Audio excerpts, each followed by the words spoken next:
Hi అండి, ఎలాగున్నారు? ఈ నెల జనవరి 29న చొల్లంగి అమావాస్య ఉందండి. దాన్నే మౌని అమావాస్య అని కూడా అంటారు. ముఖ్యంగా నేను ఈ వీడియో ఎందుకు చేస్తున్నానంటే, ఈ అమావాస్య రోజు చేయవలసిన పనులేంటి, చేయకూడని పనులేంటి చెప్పాలనుకుంటున్నానండి. ఈ అమావాస్య చాలా గొప్పదండి. ఈ అమావాస్య రోజు మనం నియమాలన్నీ పాటిస్తే ఆర్థికంగా, మానసికంగా ఎటువంటి బాధలున్నా కూడా తొలగిపోతాయంటండి.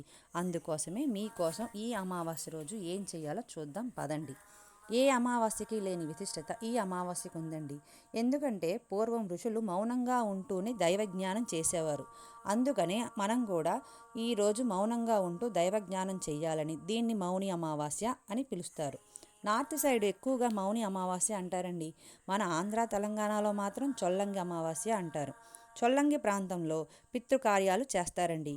ఈ అమావాస్య రోజు కష్టాల్లో బాధపడుతున్నా, ఉద్యోగ సమస్యలు ఉన్నా, మానసిక సమస్యలు ఉన్నా, ఆర్థిక సమస్యలు ఉన్నా, వివాహాది కార్యక్రమాలు అవ్వకపోయినా ఈ అమావాస్య రోజు ముఖ్యంగా ఏ అమావాస్యకి విష్ణువుని ఆరాధించమండి. కానీ ఈ చొల్లంగి అమావాస్య రోజు మాత్రం ముఖ్యంగా లక్ష్మీ సమేత విష్ణువుని ఆరాధించి తీరాలండి.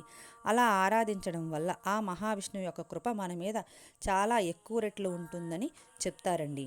ఈ అమావాస్య రోజు అందరూ చేసేది తర్పణ కార్యక్రమాలు చేస్తారు. కానీ సూర్యోదయం కన్నా ముందే నిద్రలెగిసి మన ఇంటిని శుభ్రం చేసుకొని మనము కూడా శుభ్రంగా ఉండి తర్పణ కార్యక్రమాలన్నీ 8 లోపు ముగించుకోవాలండి. 8 లోపు పితృకారకుడైన రవి నక్షత్రం ఉన్నది కాబట్టి తర్వాత విష్ణు ఆరాధన చెయ్యాలండి. సహజంగా మనం విష్ణువుని ఆరాధిస్తాం కదండి. కానీ ఈ అమావాస్య రోజును ఆరాధించడం వల్ల ఎక్కువ ఫలితం అయితే పొందుతామండి. ఎటువంటి కష్టాలున్నా కూడా తొలగిపోతాయండి. మన ఇంట్లో చేసుకునే పూజ ఏంటంటే తులసి చెట్టు దగ్గర ముగ్గు వేసుకొని అక్కడే లక్ష్మీ సమేతంగా ఉన్నటువంటి శ్రీనివాసుడి ఫోటో పెట్టుకొని ఎర్రటి దండ వేసి ఆవు నేతితో దీపం పెట్టి ఆవు పాలు కానీ ఏదైనా ఫ్రూట్స్ కానీ నివేదన చేసుకోవాలండి. నివేదన చేసి అక్కడ విష్ణు సహస్రనామం కానీ లలితా సహస్రనామం కానీ చదవాలండి. చదివిన తర్వాత చేయవలసిన పని ఏంటి అంటే ఖచ్చితంగా రావి చెట్టు దగ్గరికి వెళ్ళాలండి. రావి చెట్టు దగ్గర నారాయణాయ అని నామం జపిస్తూ ప్రదక్షిణలు చేయాలండి.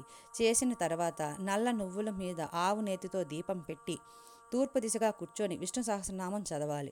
అలా చదివి తిరిగి చూడకుండా మనం వెళ్ళిపోవాలండి. ఇలా చేయడం వల్ల మనకి ఉన్న పితృశాపాలు కానీ నెగిటివ్ ఎనర్జీ కానీ అన్నీ పోతాయండి. దీంతో పాటు చేయవలసింది ఏంటి అంటే విష్ణుమూర్తిని అర్చించాలండి. దానాది కార్యక్రమాలు చేయాలి. నల్ల నువ్వులు, నల్ల వస్త్రం, ఉసిరి దానం చేస్తే చాలా మంచిదండి. స్వయం పాకం ఇవ్వాలండి. 11 నుంచి 1 గంటలోపు ఖచ్చితంగా ఒక పంతులు గారికి అయితే స్వయం పాకం ఇస్తే మన దరిద్రాలన్నీ పోతాయండి. నేను చెప్పినట్టుగా చేస్తూ అమ్మవారి లలితా సహస్రనామం చదవలేని వాళ్ళు ఎవరైనా ఉంటే వాళ్ళు అమ్మవారి మంత్రం ఉంది కదండి, ఓ ఓం శ్రీ మాత్రే నమః అనే మంత్రాన్నైనా సరే 108 సార్లు జపిస్తే విశేషమైన ఫలితం అయితే ఉంటుందండి. ఆ అమ్మవారి కృపకి పాత్రులు అవ్వాలని, మీ కష్టాలన్నీ తీరిపోవాలని మనస్ఫూర్తిగా అయితే నేను కోరుకుంటున్నానండి. ఈ అమావాస్యని ఖచ్చితంగా మిస్ అవ్వకండి. ఖచ్చితంగా రావి చెట్టు దగ్గరికి అయితే వెళ్ళాలండి. ఈ అమావాస్య పగటి పూట నుండి సాయంత్రం వరకు అయితే ఉంటుందండి. ఈరోజు చేయకూడని పనులు: మాంసాహారం భుజించకూడదండి, డ్రింక్ చేయకూడదు, ఒక్కపూట భోజనం చెయ్యాలి, అసత్యం అస్సలు ఆడనే కూడదండి, మౌనవ్రతం పాటించాలి, పెద్దలను కొంచెం గౌరవించాలి, పగలు నిద్ర పనిచేయదండి. ఈ వీడియో మీకు నచ్చినట్టయితే లైక్ చేయండి, షేర్ చేయండి, సబ్స్క్రైబ్ చేసుకోవడం మాత్రం మర్చిపోకండి. ఈ చొల్లంగి అమావాస్య అందరికీ కలిసి రావాలని మనస్ఫూర్తిగా కోరుకుంటున్నానండి.